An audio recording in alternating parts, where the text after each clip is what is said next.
Assalamualaikum warahmatullahi wabarakatuh. Ketemu lagi bersama saya Syamsir Alam. Kali ini kita sudah bersama Ibu Dr. Rininta Andirani, Magister Kesehatan Masyarakat. Kita akan berbincang mengenai kelebihan jurusan kesehatan masyarakat dibanding jurusan yang lain. Kebetulan beliau adalah dekan dari Fakultas Kesehatan Masyarakat. Ini sebagai jawaban buat adik-adik yang baru masuk di Fakultas Kesehatan Masyarakat ataupun buat adik-adik yang masih bingung mau kuliah di mana. Ini bisa dijelaskan. Baik, terima kasih menanggapi dan menjawab ya.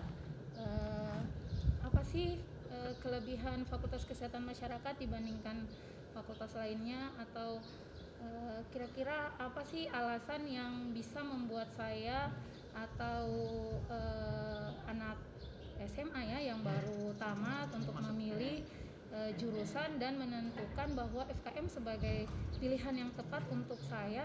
Mungkin saya bisa kasih gambaran ya buat adik-adik ataupun mungkin alumni yang belum sempat kuliah pada saat lulus. Yang pertama, ketika kita menjadi sarjana kesehatan masyarakat, kita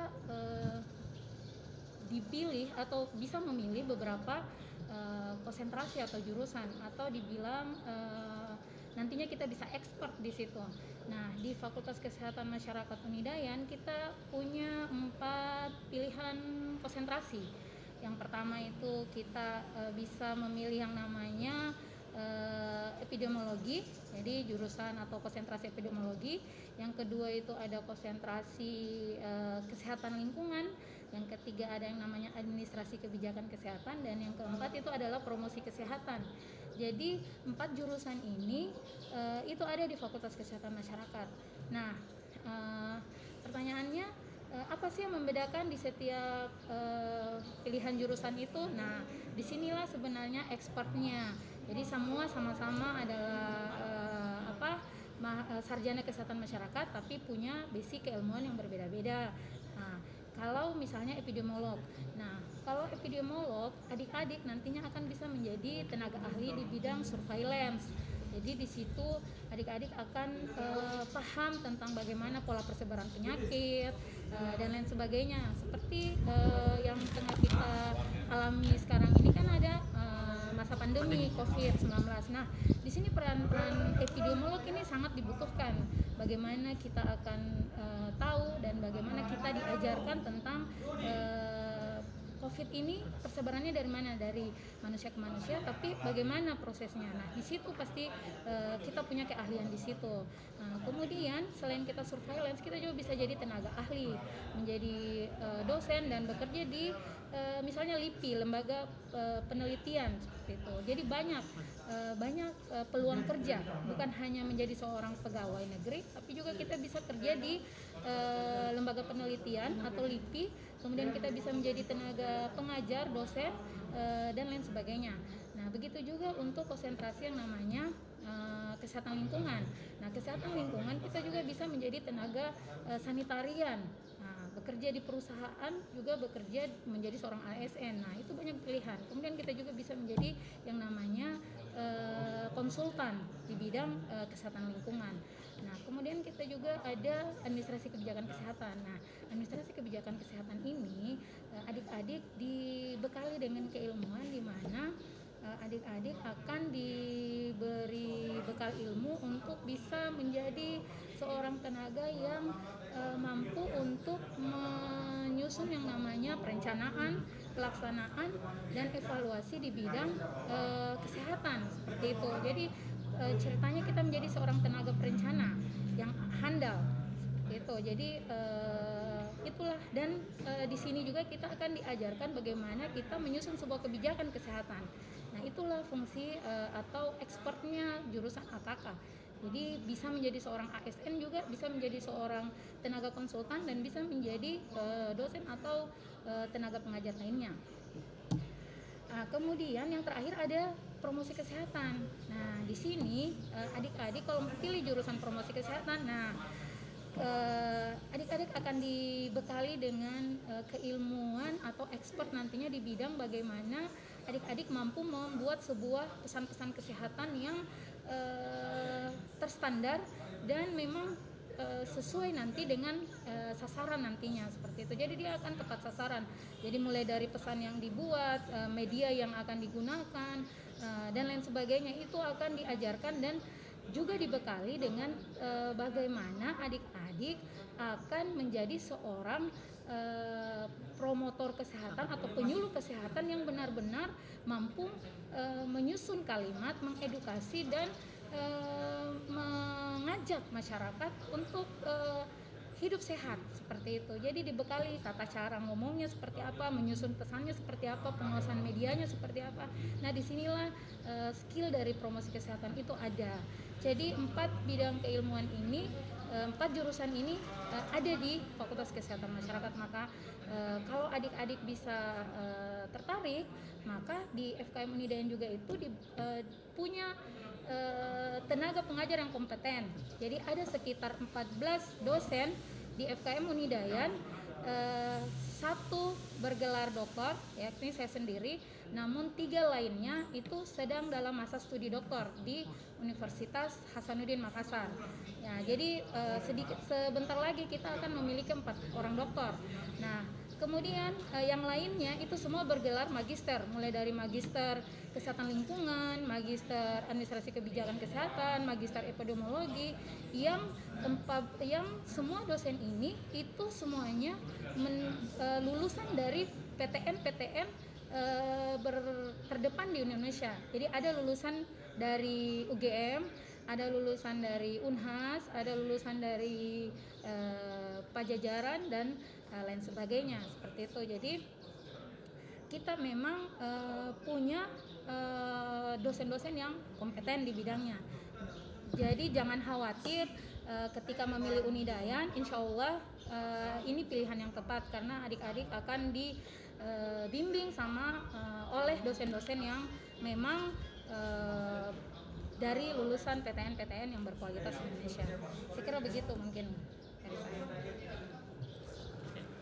Yang kedua, Bu Dokter, untuk peran seperti apa peran tenaga kesehatan masyarakat di era new normal ini? Baik, terima kasih kembali. Jadi menjawab pertanyaan dari Bapak Samsir, kebetulan Samsir ini juga merupakan salah satu alumni dari FKM Unidayan. Dia juga mendapatkan jodoh di FKM Unidayan. Jadi insya Allah memang FKM Unidayan itu selalu membawa berkah. Amin. Amin, amin. Amin. Jadi terkait dengan peran tenaga kesehatan masyarakat di era new normal ini, memang tentu saja semua orang yang berlatar belakang kesehatan pasti akan mengambil perannya di masa pandemi ini. Khususnya misalnya kalau kita berbicara peran dari lulusan-lulusan tenaga kesehatan masyarakat. Nah, berpijak dari inti dari ilmu kesehatan masyarakat, di sini kita ketahui bahwa public health itu adalah ilmu dan seni mencegah penyakit, memperpanjang harapan hidup dan selanjutnya. Maka peran tenaga kesehatan adalah di masa pandemi ini adalah mengambil peran-peran mereka sesuai dengan bidang keilmuannya, di mana hal yang pertama yang bisa kita lakukan adalah mengedukasi masyarakat. Jadi di sini kita mengusung yang namanya promotif preventif. Nah, untuk mencegah masyarakat itu terkena COVID atau terdampak. Nah, bagaimana peran SKM? Yang pertama itu yang saya sudah katakan tadi, karena kita mengusung yang namanya promotif preventif, berarti hal pertama adalah mengedukasi. Apa yang kita edukasi? Berarti yang kita edukasi itu adalah cara-cara terkait dengan kita mencegah penularan COVID. Nah, yang pertama PHBS, jadi rajin cuci tangan, penggunaan masker, jaga jarak, social distancing, physical distancing, menjauhi yang namanya kerumunan, dan lain sebagainya. Jadi itulah protap-protap kesehatan dalam pencegahan COVID yang harus terus kita edukasi. Nah, disinilah peran-peran dari tenaga kesehatan untuk jangan henti-hentinya untuk tetap menyebarluaskan informasi-informasi baik penggunaannya lewat atau penyebarannya lewat media massa, ataupun kita bisa menggunakan media-media seperti media sosial seperti Instagram, Facebook, dan lain sebagainya. Seperti itu. Jadi memang di sini hal yang utama yang harus dilaksanakan oleh kesehatan itu yakni promotif preventif. Jadi mengedukasi masyarakat, menyebarluaskan informasi dengan pemasangan spanduk misalnya, membuat iklan-iklan edukasi, dan tiada henti dan tiada lelah untuk terus menyemangati masyarakat untuk mengingatkan selalu tentang penting yang namanya cuci tangan, penggunaan masker, menggunakan hand sanitizer, jaga jarak, kemudian rajin minum vitamin untuk tetap menjaga kekebalan tubuh, imun tubuh bisa tetap bagus dan kita bisa terhindar dari yang namanya penularan COVID ini. Dan jika kita harus memang keluar rumah, maka prosedur-prosedur atau protap-protap pencegahan COVID harus tetap dilaksanakan. Atau mungkin kita terpaksa harus masuk kerja, maka di tempat kerja pun tenaga kesehatan di sini harus terus mengingatkan para pekerja-pekerja yang bekerja di sektor eksternal maupun misalnya yang jadi harus keluar rumah atau para misalnya ojek dan lain sebagainya, itu harus tetap menggunakan masker, cuci tangan, dan tetap menjaga kesehatan mereka.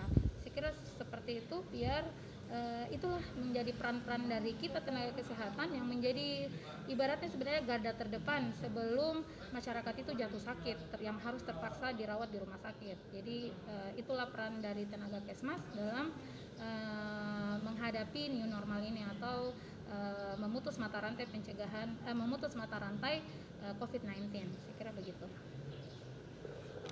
Ya, satu lagi Bu, terakhir tentang harapannya pada tenaga kesehatan masyarakat di lapangan yang sementara bekerja di lapangan. Harapannya Bu Dokter seperti apa?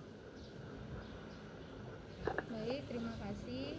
Harapan saya bagi para tenaga kesmas yang sekarang ini berada di lapangan dan menjalankan tugasnya sebagai pelayan kesehatan, kami di sini berharap tentu saja adalah para tenaga kesmas itu bisa bekerja dengan maksimal, bisa tetap bersemangat dalam menghadapi masa pandemi ini, bisa tetap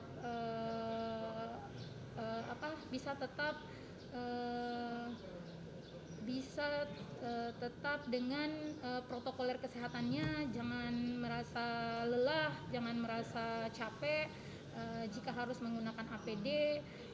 Itu semua demi kesehatan dan keselamatan tenaga kesehatan, khususnya juga mungkin keluarga di rumah. Maka harapan saya, kami di sini sangat berharap besar di mana para tenaga kesehatan bisa terus maksimal menjalankan tugasnya di lapangan, bertemu dengan masyarakat, mengedukasi, sehingga memang apa yang kita harapkan di mana kita mampu menekan laju kejadian penularan COVID. Harapannya juga kita bisa keluar dari masa pandemi ini dengan benar-benar dengan kesehatan yang full, fit, dan tidak ada hal yang memang mungkin akan membuat kita nantinya menyesal atau bisa sedih dan lain sebagainya. Jadi harapan saya tetap bersemangat, kami di sini tetap mendoakan hal yang terbaik, kita bersama-sama dengan sesuai dengan pekerjaan kita masing-masing, sesuai dengan posisi kita sekarang ini, sama-sama bekerja memutus mata rantai COVID-19. Saya kira begitu saja. Mudah-mudahan kita selalu dikasih kesehatan dan keberkahan dari Allah Subhanahu wa Ta'ala. Terima kasih Bu Dokter atas waktunya. Ya, terima kasih sama-sama. Mohon maaf jika ada salah kata. Terima kasih sudah menonton. Wassalamualaikum warahmatullahi wabarakatuh. Waalaikumsalam.